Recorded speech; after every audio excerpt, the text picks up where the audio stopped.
Olá, começa agora mais uma edição do Em Pauta, um programa produzido em parceria pela TV Unesp, a TV e Rádio Câmara de Bauru e a TV Câmara de Botucatu, com temas de importância para a população com enfoque regional.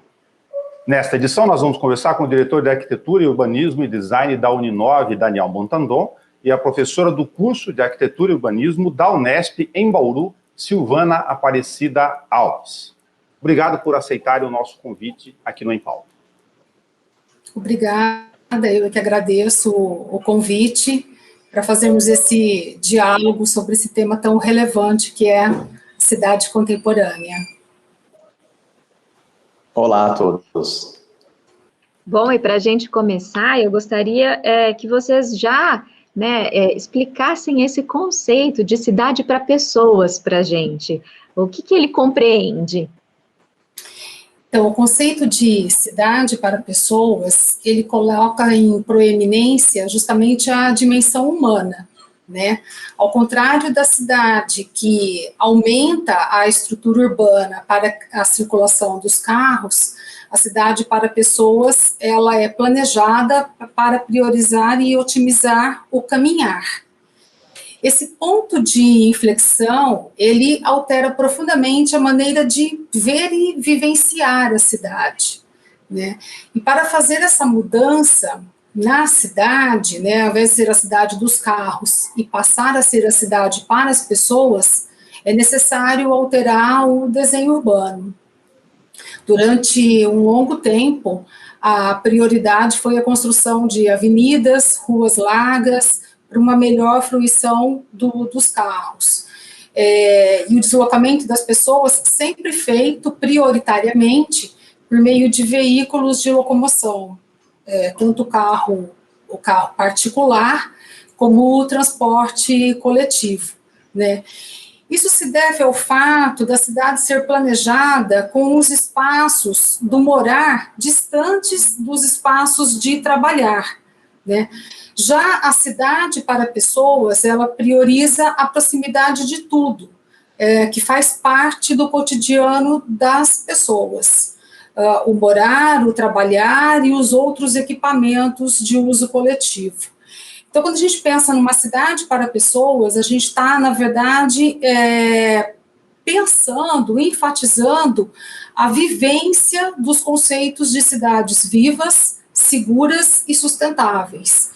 E aí o conceito de cidade viva, ela tem um significado muito claro, que é oferecer espaços que sejam atrativos para promover a permanência das pessoas nos espaços urbanos, nos espaços públicos e coletivos, né? Então é importante ressaltar que a cidade viva, ela não é apenas para fazer as pessoas deixarem de usar o carro, ela não está focada somente no deslocamento, mas ela prioriza também a inserção de espaços públicos que faça com que as pessoas tenham permanência nesses locais.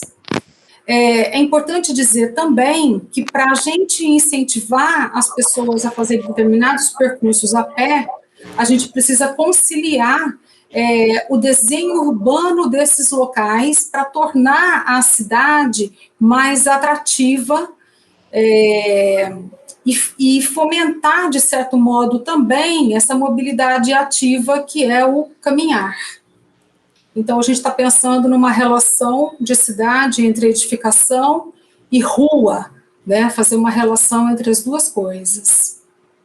Daniel, neste caso, da sua experiência em relação a revisões de planos diretores e lei de zoneamento, a partir do conceito da Silvana, como você vê o fato de que, lógico, temos um estoque de organização urbana e de crescimento das cidades, em sua maior parte, infelizmente, desordenado, para que a gente possa pensar, do ponto de vista dessas normas, essas diretrizes gerais, uma forma de interferir no tempo, no que for possível agora, para esse conceito de cidade para as pessoas, e daqui para frente. Lembrando, uma questão que nós estamos conversando aqui em nível regional, para cidades de porte médio, Bauru, Botucatu, vocês mesmo em São Paulo, por exemplo, mas a maior parte, naturalmente, das cidades são de pequenos municípios no país.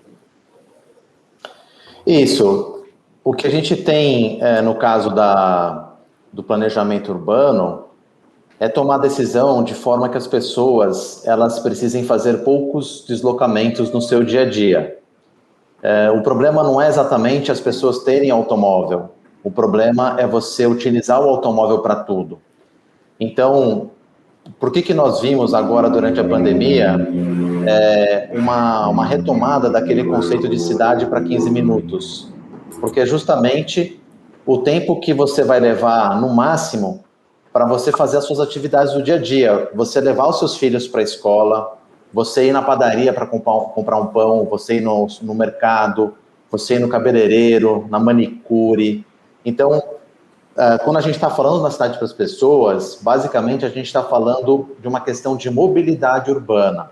E aí a gente tem que pensar em dispor de uma série de serviços muito próximos de onde nós moramos. O ideal seria também que o nosso trabalho estivesse perto da onde vivemos, da onde moramos. Isso é difícil, né? Esse talvez seja um dos maiores desafios para as grandes aglomerações urbanas. Quando a gente está em cidades do porte de Bauru, até cidades menores, como o porte de Avaré, né? A gente acaba tendo uma maior facilidade para a circulação de pessoas, mas a gente também tem que aplicar esse mesmo raciocínio, né? Que é o quê? Nós encurtarmos a distância. E para isso, a gente tem que ter diversidade de uso. Então, eu tenho que ter no meu bairro ali todos os serviços muito fáceis para eu acessar, que aí eu não preciso ficar fazendo muitos deslocamentos, eu consigo ir a pé ou até ir de bicicleta. E nesse sentido, uma das principais dificuldades dos gestores, então, seria a atualização, né, do planejamento urbano desses municípios? Esse é um grande desafio, porque para você fazer o planejamento urbano do tema da mobilidade urbana, no senso comum, as pessoas acham que é uma questão de transporte, é uma questão de sistema viário, né? É uma questão de alargar as avenidas, alargar as ruas, trazer mais espaço para o automóvel. E é justamente o contrário, né? A gente precisa, para vocês terem uma ideia, de um modo geral, as cidades elas têm 40% da área dela com espaços públicos. Mas se a gente pegar aquela área urbana mesmo de uma cidade, 40% é de espaço público. Pelo menos 20% desses 40%, ou seja, metade do espaço público, pelo menos, é de vias, compostas pelo leito carroçável, onde circula o carro, onde circula o caminhão de lixo, etc., e as calçadas, onde circulam as pessoas. Então, no planejamento, a gente tem que tomar a decisão de como redesenhar esses espaços, como a Silvana muito bem colocou. A questão não é como nós ampliamos esse espaço público, mas como nós vamos redesenhar para ter o pedestre no centro do planejamento. Isso passa por legislações. Passa por legislações, passa por planos, passa por projetos.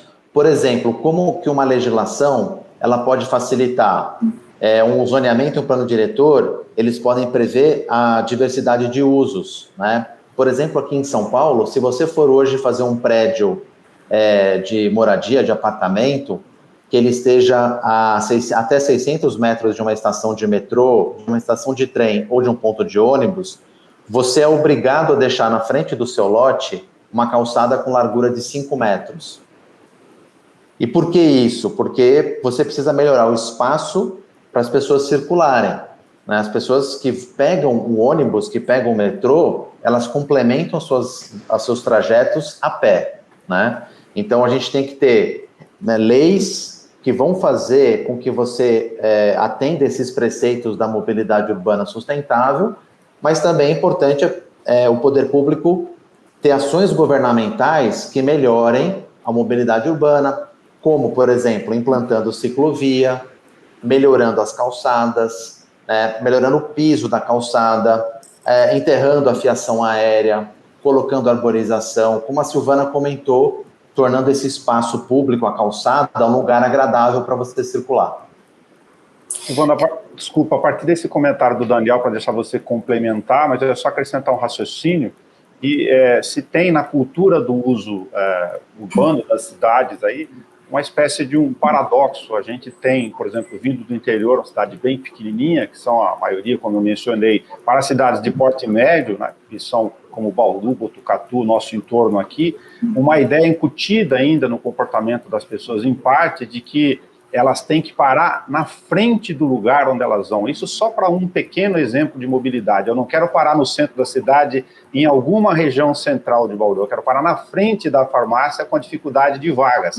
E esse paradoxo, com cidades, por exemplo, da Europa, só para colocar um exemplo aqui, de que eles estão com experiência, por exemplo, que tem um conceito de fechar o acesso de carros para áreas de muito adensamento comercial, por exemplo, para inverter, fazer com que as pessoas circulem a pé. Não sei se era esse comentário que você fazer, mas já para te provocar no bom sentido, nesse sentido. Eu acho que isso me fez lembrar algumas cidades aqui do Brasil, esse seu comentário. É importante isso que você coloca, Nelson, porque eu acho que a gente tem a cultura do carro, né? Ela está bastante enraizada.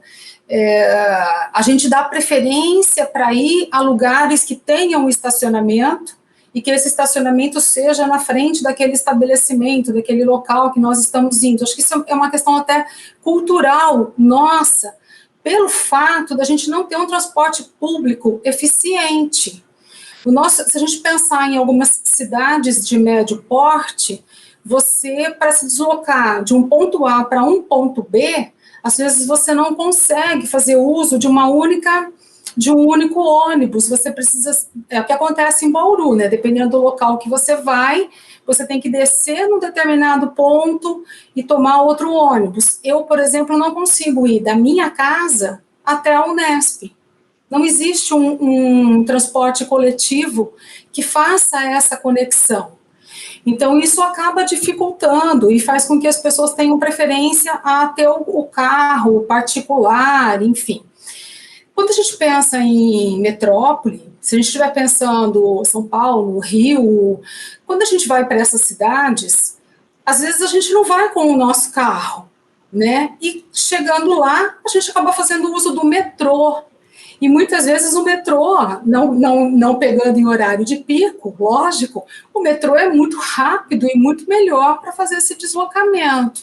Então, parece que nós que somos do interior, nós aceitamos com mais facilidade fazer esse uso do transporte coletivo do metrô quando a gente está numa metrópole.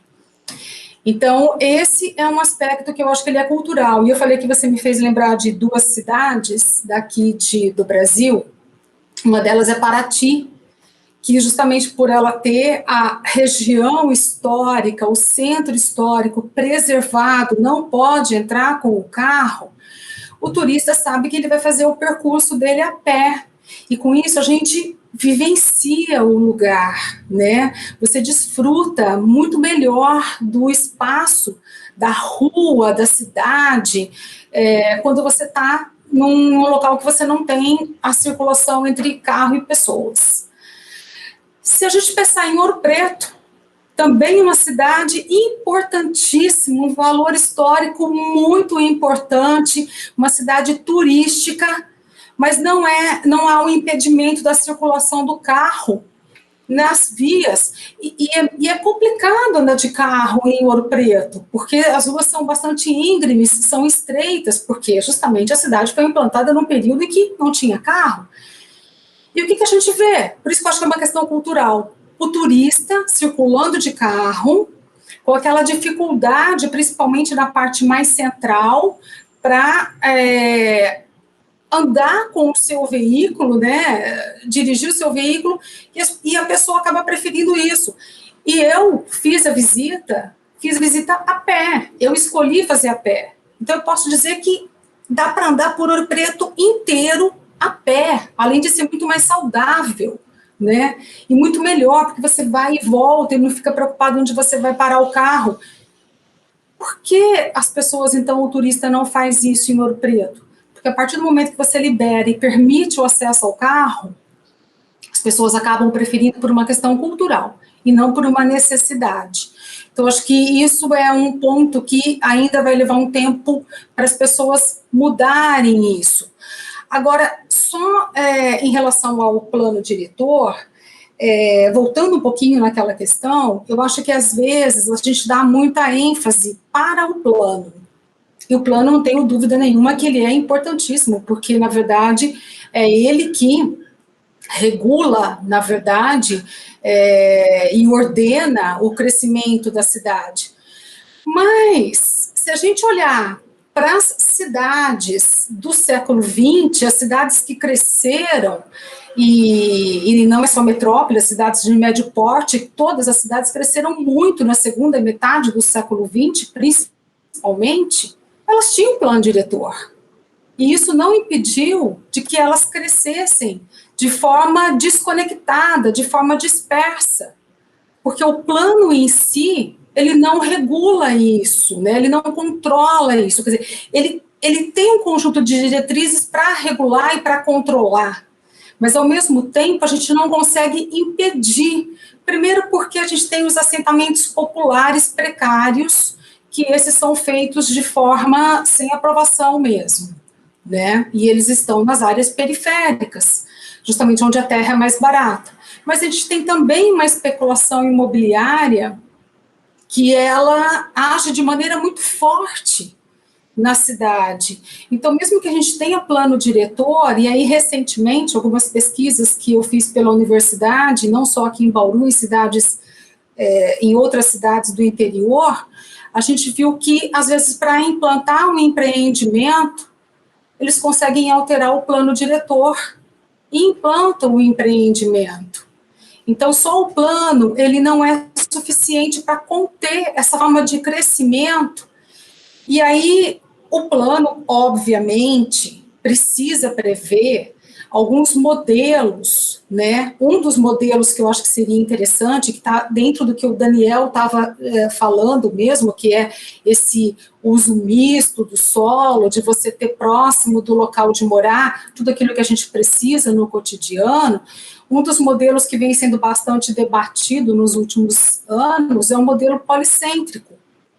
E como o Daniel ressaltou, às vezes você não consegue pôr o trabalhar junto, né? O trabalhar às vezes não está ali, mas as outras coisas que a gente precisa é possível. Então o plano pode prever isso, mas a gente já sabe de antemão que mais importante do que ter o plano é a elaboração de projetos urbanos. E os projetos urbanos, para eles serem elaborados e implementados, a gente precisa ter vontade política. E, às vezes, essa vontade política, ela não é de um único gestor, porque alguns desses projetos, eles podem ser, para serem implementados, eles podem ter um custo alto, demandar um recurso, não só municipal, mas estadual e da União, e muitas vezes parceria também com o setor privado. E, às vezes, esse projeto, ele pode ser elaborado para ser implantado a curto, médio e longo prazo. Então, a gente precisa da vontade política de ter uma continuidade nas gestões que vierem depois. Eu acho que esse é um grande problema que a gente tem, né? Muitos políticos, às vezes, eles querem fazer projetos que são mais rápidos, mais imediatos para inaugurar na gestão dele, e quando não inaugura, o outro não dá continuidade. Então, a gente precisa complementar ao plano diretor, a gente ter projetos urbanos também, porque é o projeto que vai fazer o desenho urbano, é o projeto que vai pegar as diretrizes do plano diretor e mostrar, de fato, como que ela pode ser aplicada.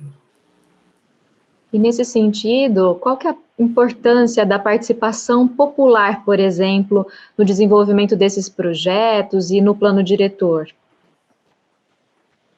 Olha, é fundamental. Eu acho que quando a gente fala em participação popular, a gente está falando em gestão democrática, né?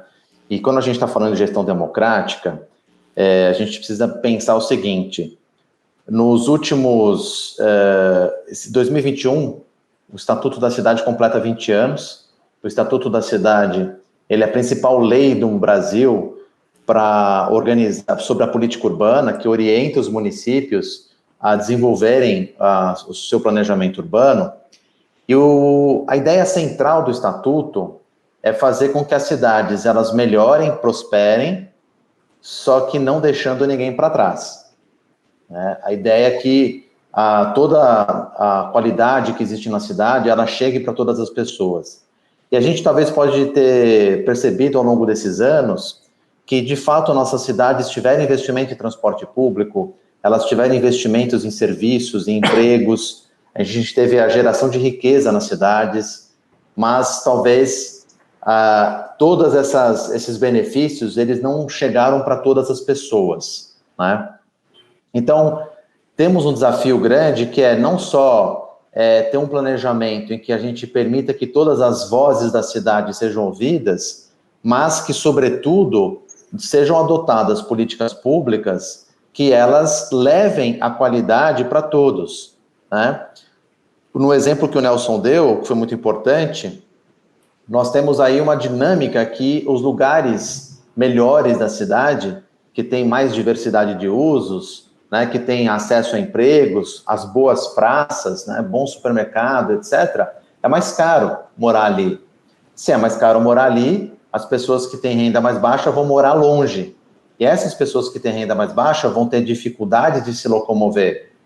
Então, é importante que nós pensemos em como, dentro das áreas centrais, criar espaços para essas pessoas de mais baixa renda estarem presentes e como que a gente leva a qualidade, o mesmo padrão de parque do centro, de praça do centro, estar na periferia. O mesmo padrão de escola que está no centro, ele estar na periferia, né? A mesma oferta, diversidade de serviços que a gente tem nos bairros centrais, ou nos melhores bairros, eles também têm que chegar na periferia. Então, eu acho que esse é um grande desafio que está colocado para as cidades brasileiras de um modo geral. É combater essa lógica de que, dependendo da sua renda, você consegue ter acesso a uma habitação que ela é considerada adequada. A Organização das Nações Unidas, quando define uma habitação adequada, ela não fala que não é somente você ter um cômodo, né, um habitáculo habitacional, em que eu tenho parede, teto, não entra chuva. O conceito é muito mais alargado, é muito mais amplo, porque eu tenho que ter acesso a saneamento, a minha habitação tem que ser acessível, eu tenho que ter acesso aos serviços públicos, eu tenho que ter acesso às áreas de lazer. Então, para a gente garantir essa moradia adequada, é importante democratizar o acesso. Para democratizar nesse sentido também tem uma lógica que se repete em Bauru como nas outras cidades, de que o conceito, então, está todo enviesado, porque você tem a aplicação, por exemplo, de moradias habitacionais, o último grande exemplo em volume que serve talvez para todo o país, seja o Minha Casa Minha Vida, onde o conceito é não do passeio público largo, como você comentou, né, da necessidade nos bairros periféricos, mas de acomodação de lugares onde o metro quadrado é mais barato e pior do que isso, né, chamadas casinhas tão compactas que elas se agrupam entre si, normalmente nas cidades médias como Bauru, em locais onde não tinha organização desses espaços públicos, educação e saúde, e um tamanho de lote com testadas inversamente proporcional a essa lógica, né? Reduzindo, inclusive, para o horror de 5 metros de testada, quando o conceito, então, que você coloca para democratizar essa cidade, de fato, não só pela questão de ouvir a população, mas pelo aspecto da especulação imobiliária, de que ela fuja dessa rota de ficar procurando terrenos que se comportem dentro do custo do empreendimento e não da lógica de instalação, talvez? Pois é, eu acho que tem aí uma questão muito importante, que é o seguinte: a gente teve uma publicação recente do déficit habitacional no Brasil, publicado pela Fundação João Pinheiro. Nesse déficit, a gente percebe o seguinte: quem mais precisa de moradia no Brasil são as famílias de 0 a 3 salários mínimos, mas hoje são as famílias que ganham até 1 salário mínimo, né? E outro elemento que tem uma participação muito expressiva no déficit, 50% do déficit de habitação, ele deriva de famílias que têm um elevado comprometimento de renda com o pagamento de aluguel, que é quando a família compromete mais do que 30% da sua renda com aluguel. Então, pense o seguinte, provavelmente, para você ofertar uma boa moradia para essa família, ainda mais no contexto de pandemia, né, que nós estamos aqui, que é super importante você ter um ambiente para você morar, se limpar, lavar, ficar com os filhos, ficar com a família, trabalhar também, né? Imagine você que poucas pessoas vão conseguir comprar uma moradia, porque tem dificuldade de comprovação de renda, né? Então, como é que a gente tem que imaginar a produção dessa moradia? A ideia é que o governo federal e o governo estadual, eles tragam subsídio para a construção das moradias, e é papel do prefeito, da prefeita, dos gestores municipais, obter o terreno para construir.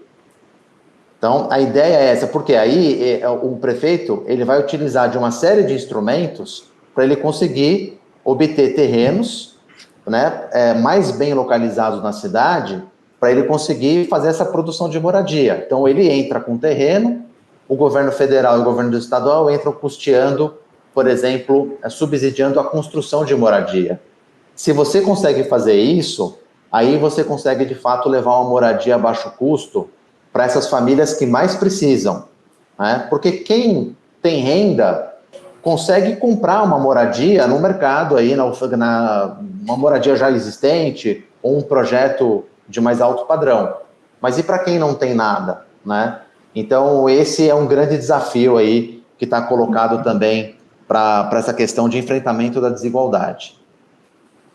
Sobre essa questão que o Daniel colocou, eu acho que é importante a gente citar dois casos em São Paulo, né, que está relacionado também com a participação popular.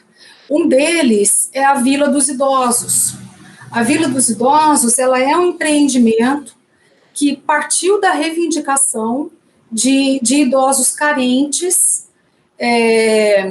A líder, né, a grande líder desse movimento é uma senhora que ela, junto com uma equipe de arquitetos e a Prefeitura de São Paulo, eles conseguiram, o projeto é do escritório do Viglieca, eles conseguiram implantar esse empreendimento numa região mais centralizada na cidade de São Paulo. São idosos de baixa renda, são idosos com um ganho de até um salário mínimo. Eles não se tornam proprietários da casa, eles pagam um aluguel social, né?